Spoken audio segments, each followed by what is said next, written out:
एक माली की बेटी थी जगन्नाथपुरी में। उसको गीत गोविंद याद हो गया। उसने कहीं कथा में सुना कि गीत गोविंद का पाठ करने से ठाकुर जी संग संग रहते हैं। तो उसने गीत गोविंद याद कर लिया और अब वो जब भी अपने बगीचे में जाती तो वहां बैगन तोड़ते समय गाती थी, श्रित कामला कुच मंडल धृत कुंडल धृत कुंडल कलित ललित बनुमा जय जय देव।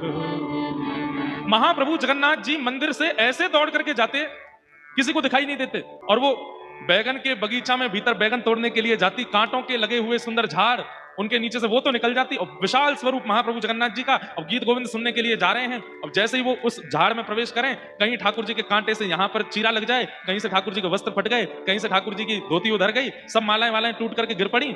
और जैसे ही गीत गोविंद विश्राम हुआ, ठाकुर जी लौट करके मंदिर आए।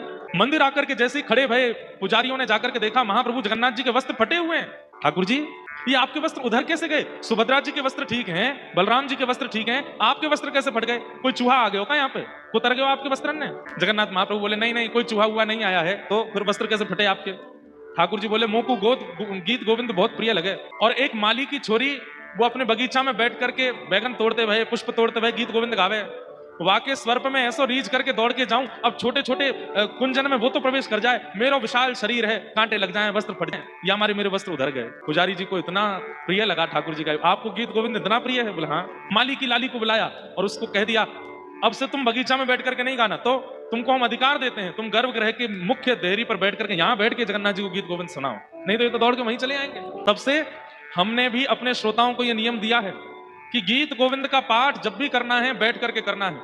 चलते फिरते उठते बैठते खाते पीते हंसते सोते जागते अगर आप करोगे तो ठाकुर जी आ जाते हैं सुनने के लिए, और कहीं ठाकुर जी को दिक्कत ना हो। और जब भी गीत गोविंद करना है, एक स्वच्छ आसन लगा करके करना है कि ठाकुर जी आप आके इस पर विराजो, हम आपको गीत गोविंद सुनाते हैं। इतना प्रिय है महाप्रभु जगन्नाथ जी को। उस काल में कोई मौलवी थे, उनका एक हिंदू पंडित भक्त था, मित्र था। मौलवी जी और वो पंडित जी दोनों मित्र थे आपस में। तो एक दिन मौलवी जी बोले, तुम्हारे भगवान को मैं देखना चाहूं तो कैसे देख सकता हूं? तुम्हारे पूरे शास्त्र पुराणों में ऐसी कोई बात है जिसका मैं पाठ करूं और तुम्हारे भगवान प्रकट हो जाएं? पंडित जी ने उनको गीत गोविंद दे दिया। बोले जयदेव महाप्रभु के द्वारा लिखा गया गीत गोविंद महाकाव्य, इसको ठाकुर जी ने वरदान दिया है कि जो गाएगा मैं उसके पास आ ही जाऊंगा।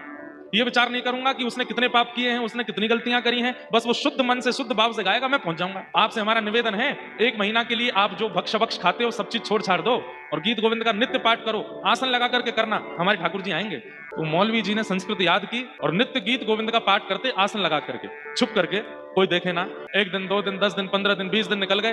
अब तो गीत गोविंद उनको याद हो गया। एक दिन बड़ी जल्दी में कहीं निकलना था उनको, मन में सोचने लगे पाठ कैसे करूं, आज का पाठ तो रह जाएगा। तो